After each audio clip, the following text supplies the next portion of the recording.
Church on the road की तरफ से आप सबों को सलाम जी। तो नौजवानों, आज भी हम अपनी हिदायत के लिए खुदा के मुकद्दस पाक कलाम में से पढ़ेंगे। हम देखेंगे नया अहदनामा और मत्ती रसूल का इंजील बयान उसका 14 बाब देखेंगे 28 आयत मुबारक से।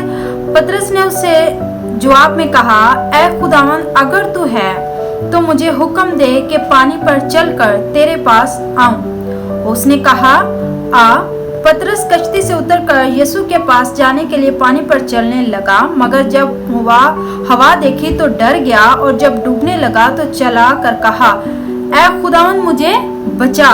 आमीन।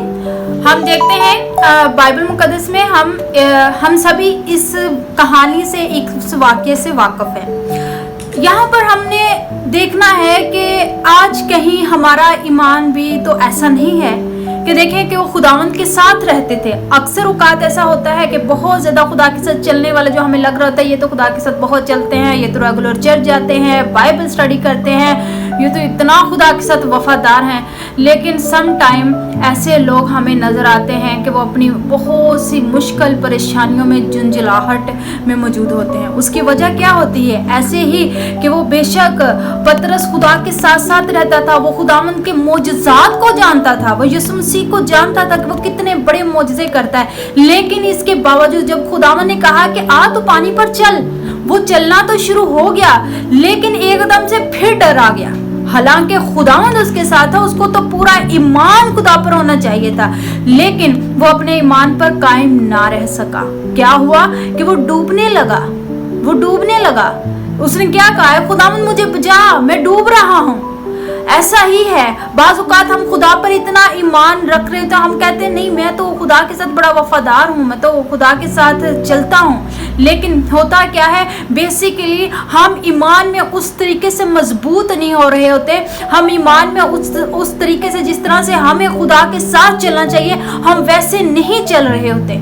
तो हमें नौजवानों अपनी जिंदगियों पर गौर करना है कि कहीं आज मैं और आप कहीं ऐसे तो नहीं कर रहे, कहीं हम गिर तो नहीं। अगर हम डूब रहे हैं तो उसकी वजह ये तो नहीं कि हम ईमान में कमजोर हैं, कि हमने कहीं ना कहीं अपने खुदा की बातों पर ईमान रखना, खुदा की बातों पर चलना छोड़ दिया है। क्योंकि ऐसा होता है कि हम खुदा को उस तरह से टाइम या उस तरह से खुदा के कलाम पर या खुदा पर उस तरह से ईमान नहीं रख रहे होते जिस तरह हमारा खुदा हमें चाहता है। क्योंकि खुदा कलाम कहता है, दिलो जान से, पूरे दिल से मुझ पर ईमान रख, मुझसे मोहब्बत रख। तो अगर हम वाकई में उस तरीके से खुदा के साथ चलते हैं तो खुदावंद अपना जलाल ज़ाहिर करता है और हमें बड़ी बड़ी मुश्किलों, परेशानियों से, बड़े बड़े पहाड़ों को हटाने की कुव्वत बख्श देता है। इसी तरह कलाम मुकद्दस की जब 31 आयत मुबारक पढ़ते हैं, वहां पर खुदा कलाम बयान करता है, यीशु ने फौरन हाथ बढ़ाकर उसे पकड़ लिया और उसे कहा, ऐ कम इत्तेकाद, तूने क्यों शक किया। आमीन। यहाँ पर खुदावंद कहता है कि तूने क्यों शक किया जब मैं तेरे साथ हूँ।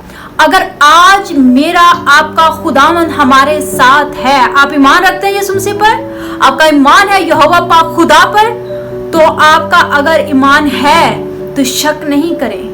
अगर आप शक करते हैं, अगर आप, हो सकता है आप रोज दुआ कर रहे हैं, आप किसी मकसद के लिए खुदा के सामने बैठे हुए हैं, लेकिन वो हो नहीं रहा, तो कहीं आप ये तो नहीं कह रहे, पता नहीं खुदा ने मेरा काम करना है या नहीं, या खुदा मेरी सुन रहा है या नहीं। ऐसा नहीं है। खुदा हर चीज़ का एक वक्त है और उस वक्त पर खुदा हमें मुहैया करता है। जैसे यसाया में हम पढ़ रहे हैं, यसाया में पढ़ते हैं कि खुदा कहता है, मैं जानता हूँ, तेरे ख्यालों से वाकिफ हूँ। तो बेशक वो वाकिफ है और जो जानता है हमें किस चीज़ की ज़रूरत है और हमारे लिए क्या बेहतर है।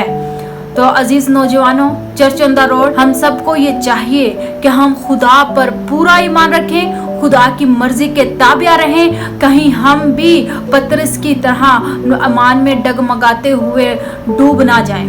वो तो डूबने लगा और खुदा ने उसको पकड़ लिया और उसने खुदा को पुकारा, और आज हम ऐसा ना हो जाए।